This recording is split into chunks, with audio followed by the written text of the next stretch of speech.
Hey folks, hope you're all doing well and welcome back to the channel. So we're talking AC/DC today. We're picking our 10 favorite songs. I gotta say, this was a lot of fun, man. Going back and checking out, as I went through the whole catalog and just checking out records that I hadn't heard in a long time. It's just a lot of fun. If nothing else, AC is a lot of fun. AC/DC is a lot of fun. I mean, if you're not stomping your feet or banging your head listening to AC/DC, I don't know what you're made out of, because that music is just so infectious. It's crazy good. It's crazy good stuff. So anyway, to help me in that endeavor, picking our favorite tunes, we've got Mr. Martin Popoff is here to join us. Hey Martin, how are you? Yeah, how you doing, Hack? Yeah, I'm doing well. Fine. Yeah, I'm doing well. I was just saying was a lot of fun going through this catalog. I mean, it's just, you know what? I don't think if you took a poll of rock fans, I would say the majority of them would probably say, yes, I like AC/DC. Like, it's probably one of the most beloved bands out there, I would think, eh? yeah, and I don't think anybody has a bad word to say about them either. You know, that's the interesting thing, and I think a lot of people like them a lot, and then there's millions and millions and millions of people who are, I guess, casual fans, but I think they even like them a lot. So yeah, I mean, total metalheads, purists, people who are super into music totally love AC/DC. Nobody considers it like a guilty pleasure or anything like that.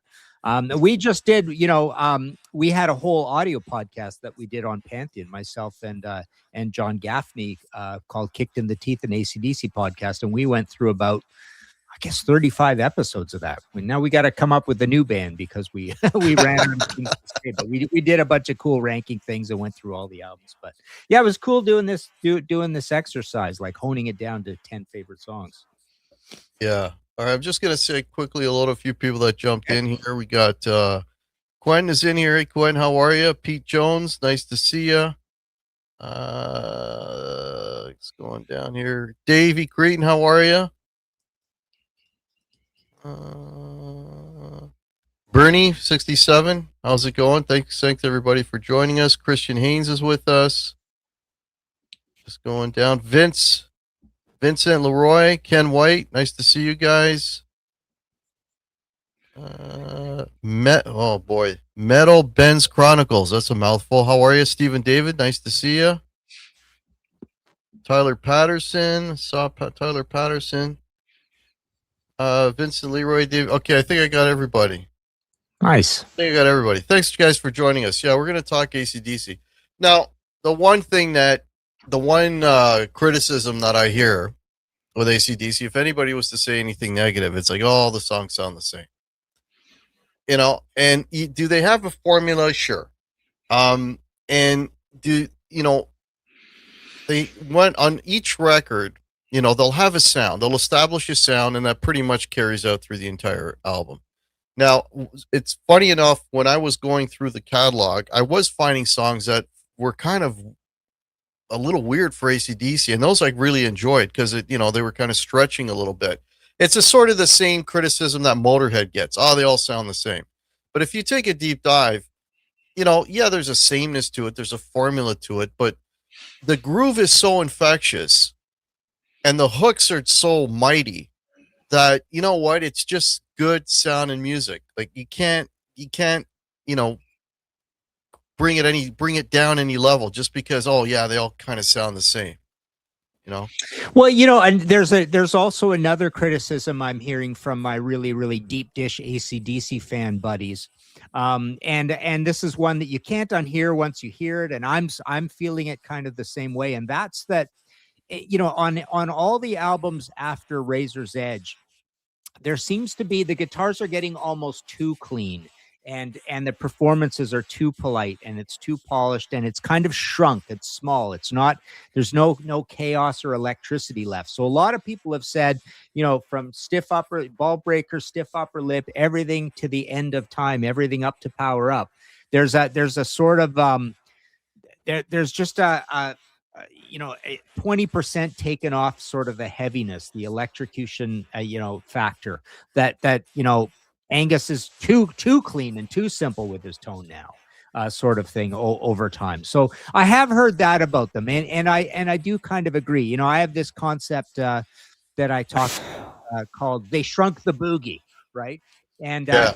ACDC kind of reminds me it's not as extreme as what Status Quo and Foghat did when they went kind of a little more new wavy and poppy, but it's a similar sort of thing where they've ACDC just kind of taken that massive amount of electricity out of their sound, and you don't really hear it on the later albums so much. So I do hear that one a fair bit. Well, I mean, in going through the catalog, there's specifically is it Fly on the Wall? Or Eye on the Wall. What is it called? Fly on the Wall. Fly on the Wall. Yeah, okay. Yeah. That one, it's like I guess it was the time period and things were generally heavy. It was sort of like the sort of glammy 80s heavy guitar period. And I thought the opposite for that record anyway, specifically, that one really stood out because I thought the guitars on that record, the whole production of that record, I thought was horrible. That's a super noisy album. The guitars were noisy. They had that stupid shitty reverb on the drums. You know what I mean? Like it just you couldn't get through the production to actually enjoy the music. I mean, the production was a total turnoff on that record. And I know what you're saying. Actually, now that you mention it, I'm kind of thinking about that, and it's like, yeah, and I'm not. You're right about that. It has kind of gone a little cleaner, a little more polite. Yeah. But generally, and even like Power Up and Stiff Upper Lip in particular. I mean, Power Up, it's kind of confounding, that record, because it's the songs are written like heavy AC/DC songs, but it just feels like they need 3 beers in them or something. It just rough up the sound a little bit because it's just gotten so. I mean, the drums are just so behaved.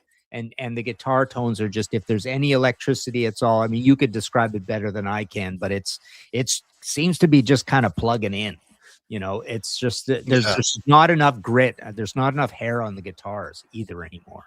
But the songs are written heavy. They sound like they sound like good old heavy written AC/DC songs, but heavy riffs, but neutered. Yeah. Neutered. Exactly. Yeah. I hear you. Yeah. All right. So we picked 10 songs each, and I guess the two of us, I don't know, you just want to go like 3 back and forth, and then we'll finish with the last one? Sure. 3, 3, 3, 1. Okay. Yes. All right. Okay. So my number 10, I went with Ball Breaker from Ball Breaker. And this is my not greatly signed copy, but back in the old days when we started I really appreciate this from Tim Anderson. Back in the old days when we ran Brave Words and Bloody Knuckles, he actually went, he had an in-person with Angus, and he got that signed by Angus, and it says to Martin, but it's not the greatest signature, but I really appreciated him doing that. So this album is kind of the start. It's the start of this, what we just talked about. But the title track is the last track on the album, which is kind of cool. AC/DC's done that the odd time.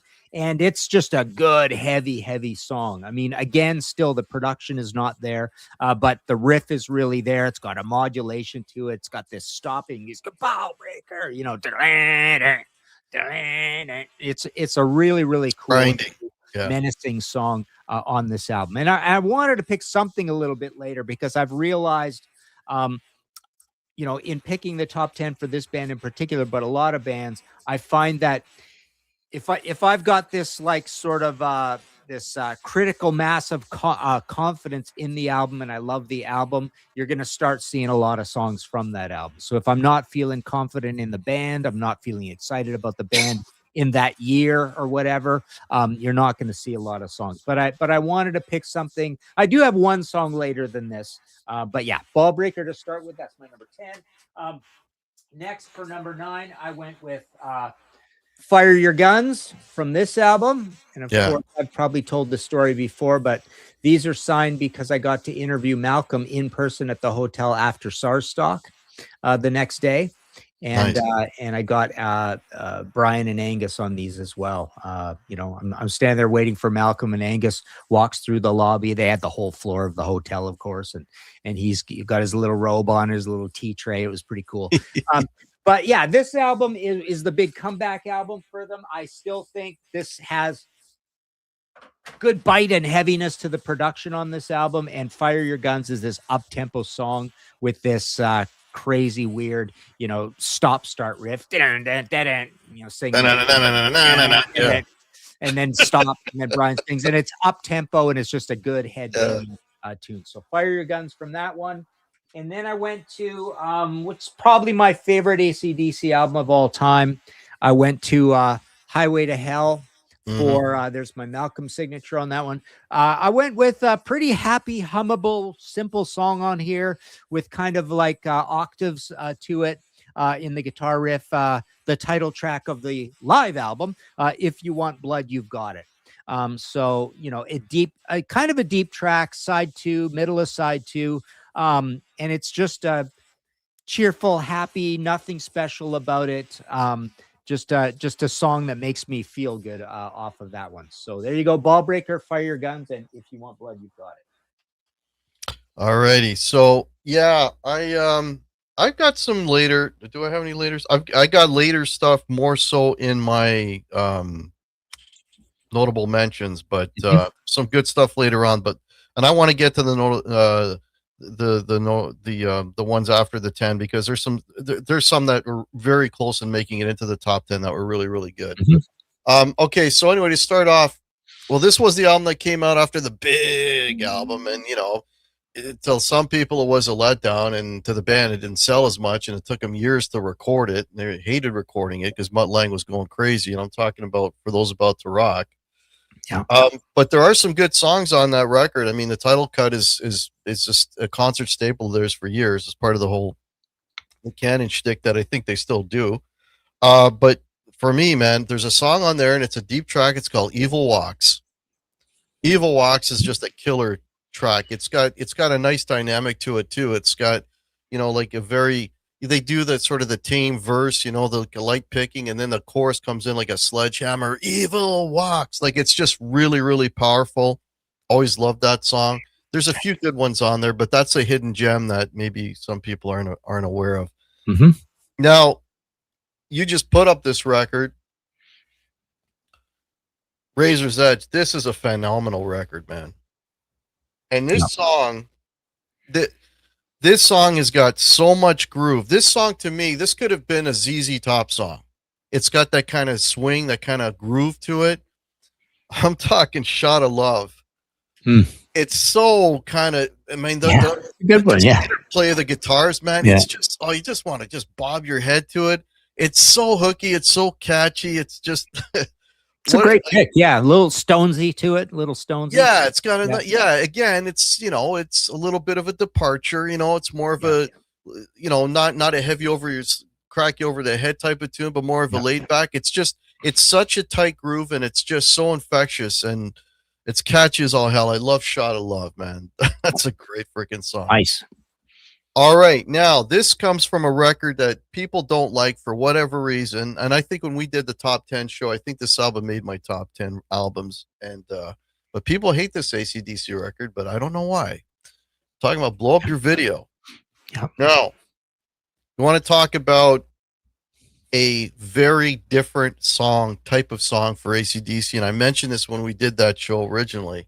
There's a song on there called Two's Up. Okay. Now, Two's Up is not a typical AC/DC song.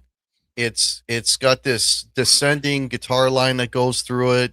It's kind of mellow. It's very dynamic, and then the lead break and the bridge is amazing. I think on this record, the guitar solo, Angus is tapping on this. Okay, like the guitar solo on this, I think this is, I would say, if not his best playing on any AC/DC song, I would put this in the top 3. And anybody who doesn't know the song or doesn't know what I'm talking about, give this song a try, give it a listen. And man, Angus is really showing off what he can do.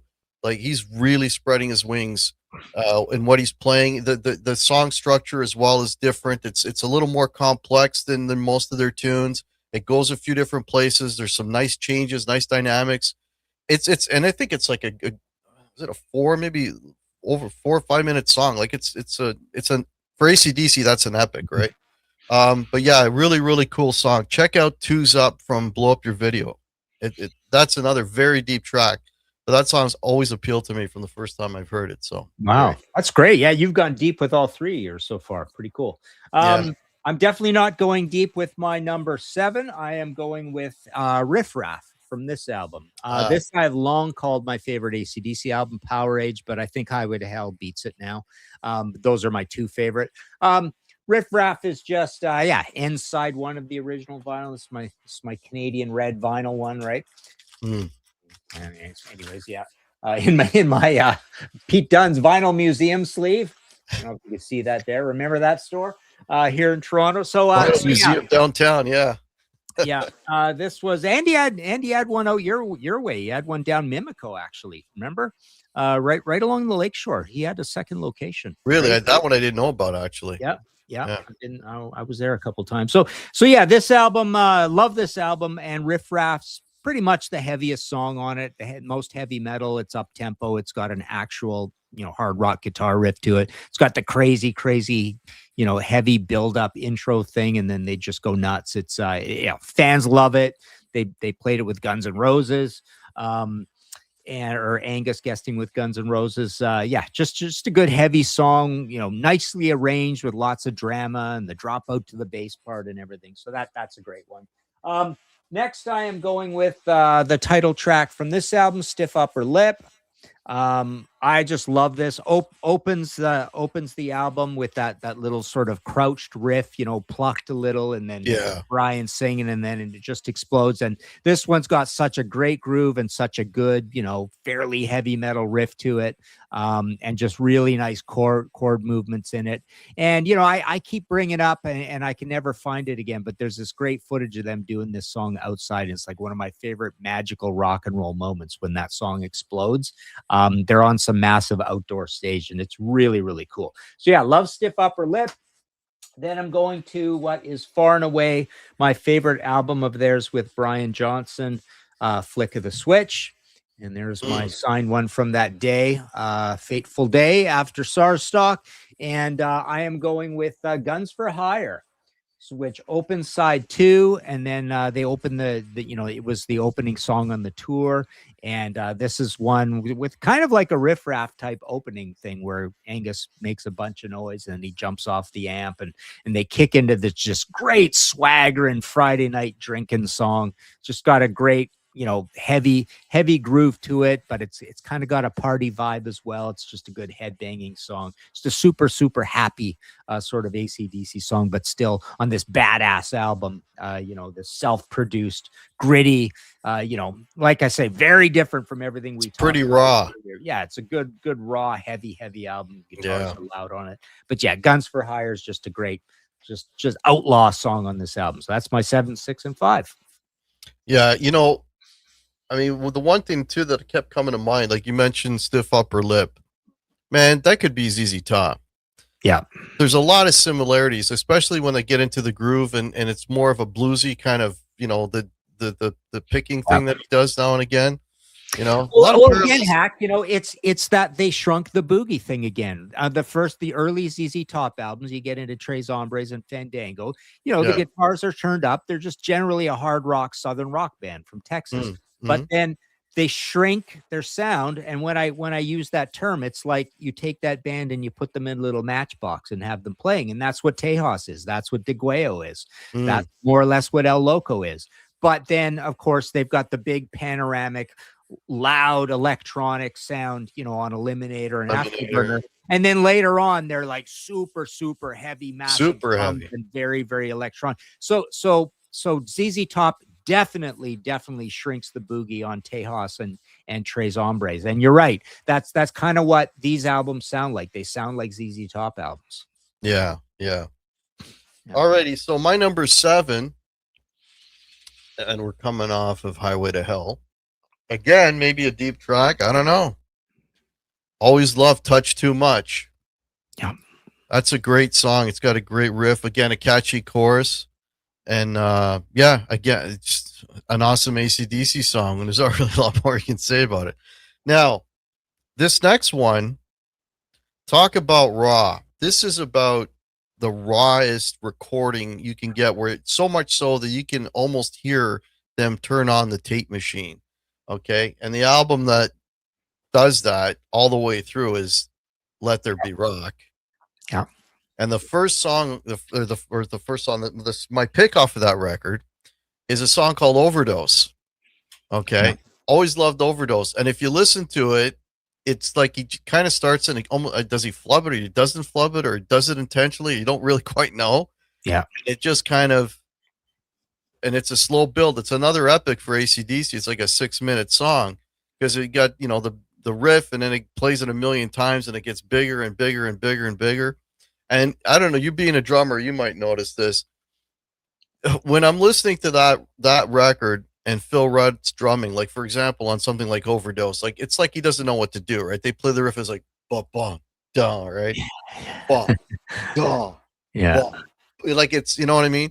It's almost like I don't know what to do here until I get to the this part, right? The Yeah. straight beat part. But then if you listen to, Highway to Hell or Back in Black and those drum parts, everything is mapped out.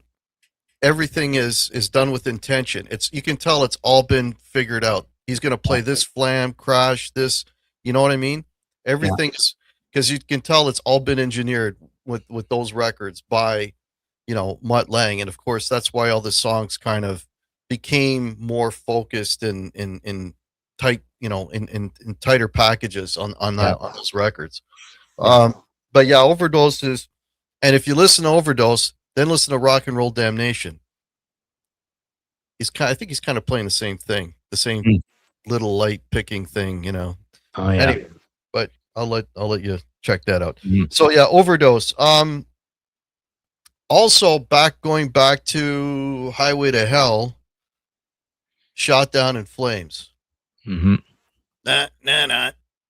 That's just, again, another catchy groove, another, easy riff, simple, very simple riff, basic, stripped down. I mean, so much space. And that's what I love about, these records, is that there's so much space where you can let everything sits nice and the groove kind of just comes right through the music. Right. And, yeah. And Bon singing great on it. Yeah. That's my 7, 6, and 5. Yeah. 5. Yeah. Yeah. Overdose is such a cool dark track. It's dark, heavy. It's got that dark title to it as well. Yeah. Okay. My number 4. I am going with Rock and Roll Damnation. Which, us as kids, we were horrified when we heard that song at first. It sounded so poppy and lighter than everything on Let There Be Rock. We were like, oh my God, has AC/DC gone commercial? I think it was an advanced single. And then I grew to love it. And I just think it's a great song now. It's a good song. A totally happy, cheerful AC/DC song. Very melodic. But it's got the shakers in there as well. So just a good infectious, puts you in a good mood sort of song. Next, I'm going with From Highway to Hell. I'm going with Touch Too Much, which you talked about. Yeah. This is an uncommonly heavy metal song for them. And I saw in a comment somewhere, pointed out that it's the closest they ever got to palm muting. So it's a little bit like that. Yeah. And the chords move kind of in a dark direction. I wouldn't say Sabbathy, but they just sound like they've got some gravitas and some heavy metalness to it. Yeah. And then just this passionate, emotional sort of chorus, and Bond screaming his head off. But yeah, Touch Too Much, super high for me. And then number 2, I am going with the title track from Flick of the Switch. No, not opening track on it. Yeah, it's I think it's third on side 1. Just a super heavy, upper mid tempo song, great riff to it. Brian's just screaming, like very menacing sounding. It's just a very aggressive song. Just love it. Great chorus on it as well. Again, it sounds like a 3 beers, 4 beers, 5 beers kind of Yeah. AC/DC song, and too much of what they did later on sounds like completely sober. So Yeah, like I mean, Let There Be Rock. That record sounds like it's going off the rails. Like yeah, the microphones are about to explode. The amps are yeah, like just pushing like a mother, you know. yeah, And yeah, and it's just they just turn on the tape machine and okay, guys, count it in and go. And that yeah, live in the studio, man. That's about as live a sound you can get in the studio. yeah. Um, all right, so this album has been mentioned, and I'm going to mention again, and this is not a deep track, but how can you do a top 10 and not mention Thunderstruck? Yeah. That's just a classic song. That intro, it's yeah, I mean it's great. It's got the stops and starts. It's just a fantastic, absolutely fantastic song, and a big hit off of that record. Um, number three. So this is the first time I'm mentioning this, and it's funny enough. This was I think my number one or number two favorite ACDC records, and in the top 10, I'm only picking one song from this record, which surprised the hell out of me in the process. I'm like, wait a Mhm. minute, only one song. Yeah, and it's a deep track for this record, and I'm talking about Back in Black. Mhm. And man, Shoot to Thrill. Oh, what a killer song that is. It's just it's got the nice build up, in the beginning, the nice riff, and then the riff gets bigger, and then it comes in full throttle, and it's just a relentless driving song, and the chorus is amazing, and the playing, it's just, and then all that record, I mean, sonically is perfection. That is like the perfect, uh, you know, SG through a Marshall sound, the drums, everything. It's just that's the sound that everybody's chasing. At least that I chase, anyways. Love that whole sound of that record, but that song in particular is just unbelievable. Now this next one, number two, appeared on a couple of records. Where I heard it the first time was on this record, and this is just again a down and dirty, simples as hell riff, but catchy as hell, man. Problem Child.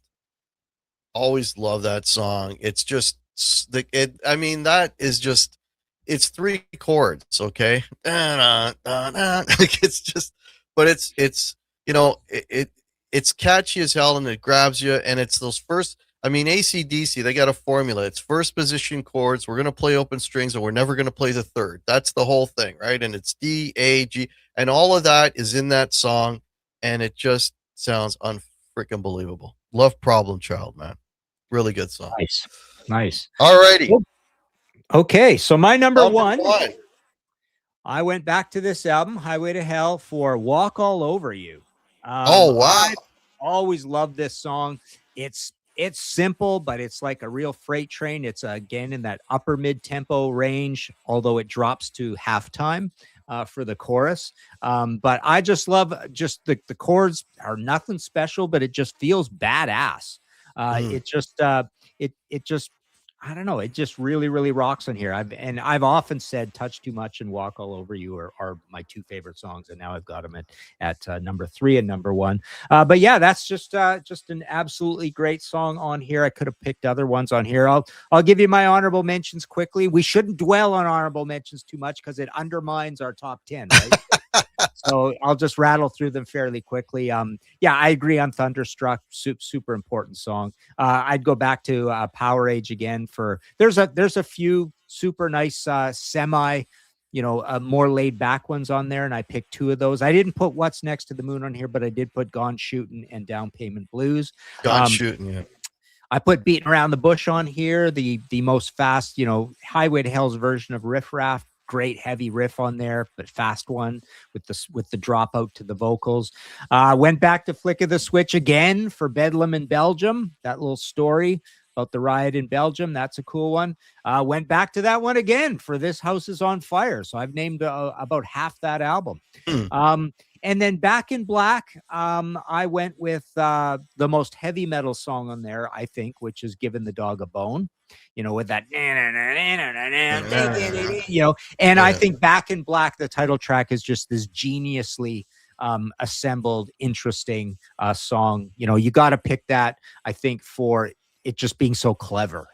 I think the title track is super clever on that, and yeah, I notice, and I'm kind of glad to see this, but neither of us picked anything from the first bunch of records because they're just a little weaker, a little lighter, a little more simple, right? Yeah. So, Yeah. They yeah, yeah. They didn't hit their groove till they're about three albums in for yep, me. yep, yep. All Yeah. right, what do you got for honorable mentions? Oh boy. I got a lot. Okay. So and these kind of illustrate what I was saying earlier about them doing stuff that's maybe a little bit different than what they normally do. And Mhm. this is off of Rock or Bust. Believe it or not, I have a song off of Rock or Bust. Mhm. Rock the House. Okay. That's got a riff in it, and then it's got just this infectious groove that Brian sings over.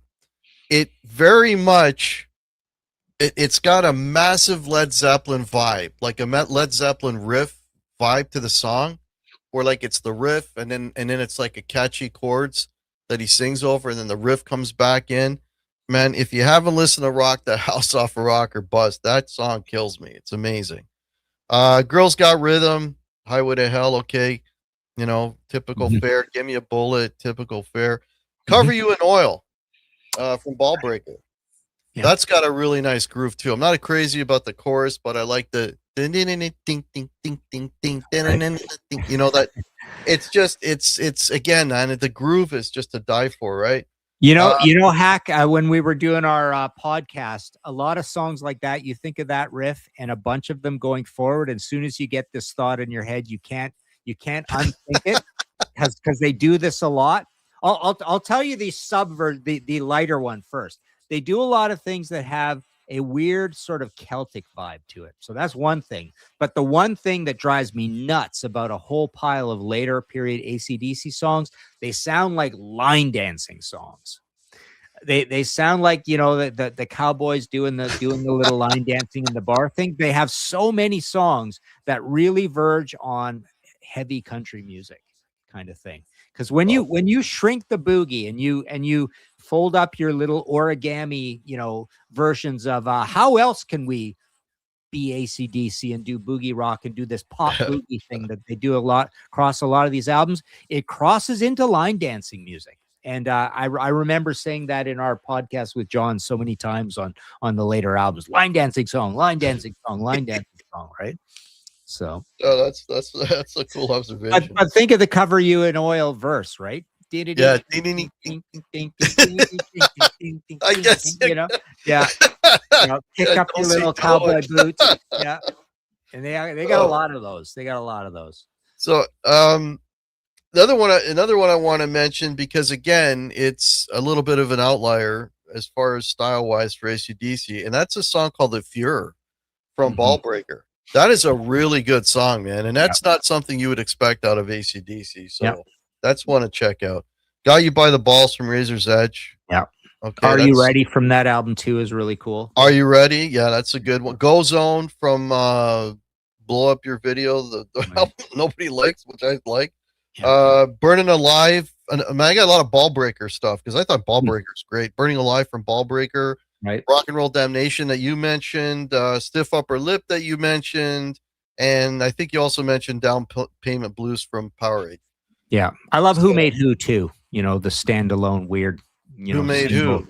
Yeah, the song on the, that compilation. Yeah, That's a yeah, good, but good tune. it's got the it's got that poppy production, right? Yeah, The and drums and on and that, some different yeah. different chord movements on it too. With the drums, listen to the drums on that. It's got that sort of poppy kind of Mm. production that was in at the time, which Yeah. yeah. But Yeah. anyways, but there you go. Cool. There you go. Nice. Nice. So yeah, unfortunately Grant was unable to make it. I know a few folks were tuning in expecting to see Grant. Hope Grant's Mhm. well, and hope we'll get him on the next show. But anyways, Martin, what have you got coming up, contrarians wise, or Yeah, so I yes? just had two new books come out. One was Metallica album by album, nice hardcover, just a panel discussion of all the Metallica studio albums, and we've got members of Cannibal Corpse in there. Kim Thale from Soundgarden is in that as Nice. well. And then I just had Unchain Your Brain, the Gillen story, just come out about 3 weeks ago, a month ago, and working on a few other things. Some more books coming. Contrarians, we're slamming in a show a day, at least, sometimes two a day. You can check those out. I still got the audio podcast, History in 5 Songs with Martin Popoff, and still supply. I don't know if I can supply any of my ACDC books. I'm not sure if any are on my site, but I can still do the Big Maiden, the Big Deep Purple, those ones, the Big Dio as well. So yeah, I'd say about 40 of my books are at the site, and actually at my site already is the new Aerosmith book, but I won't have those for about 6 more weeks. And Oh, then Punk and New Wave record ads, a hardcover coffee table book of just celebrating the ads. And we've got that's going to be a whole series. So yeah, lots happening right now. cool. Speaking of Deep Purple, I'm sure you've seen the video. Yep. Yep. What And what we've did you done think? a Contrarians review on it. Yeah, I thought it was a little sad. They're getting old, but everybody Yeah, is keying in on the positives of just seeing these guys together again. But even that, I don't know how much true nice chemistry there was there between these guys, or it's a lasting thing, or even that passionate a thing. But yeah, it was good to see them. But everybody's looking kind of old, and Richie was looking a little frail, and the solo was very slow. And yeah, but people are polite about it. I mean, I was very polite in my review too, and it was great seeing him, and I'm glad it happened. And I thought Ian was very sincere in the things he said about him hmm, as well. But one thing I did say in my video is I wonder if the guys were a little I didn't go compare, but I wonder if the guys were a little shocked at Richie gets to start Smoke on the Water by himself, right? So right, he gets to set the tempo, and I thought it was a little slow. It was a little yeah, sluggish, and they would have looked a little more animated had they played it, I think, a little faster. But yeah, everybody's loving the moment. I got a lot of hell in the comments, man, because I guess I came off sounding pretty negative, as I just did here. But yeah, people are really roasting me in the comments, saying, "Oh no, it's all about the seeing these guys together again." And frankly, I don't know how much great emotional magic there is between these guys, but I like when Ian said, well, we'll see you at the bar. And so I hope they got yeah, together for a few drinks afterwards. yeah.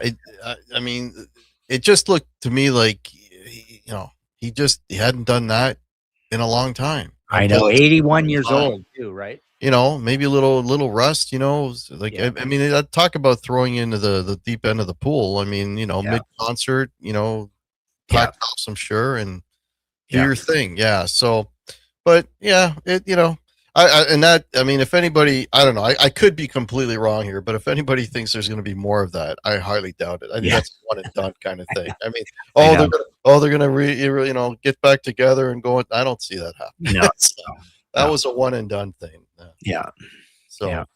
So, yeah, so folks, if you want to help support the channel, I've got links below. Check out my original music. I got a playlist of about 30 songs. Everything's available also on iTunes and Spotify and all the music services and all that stuff. And I should have something coming out new here in another couple of weeks. Still waiting for it to get mixed.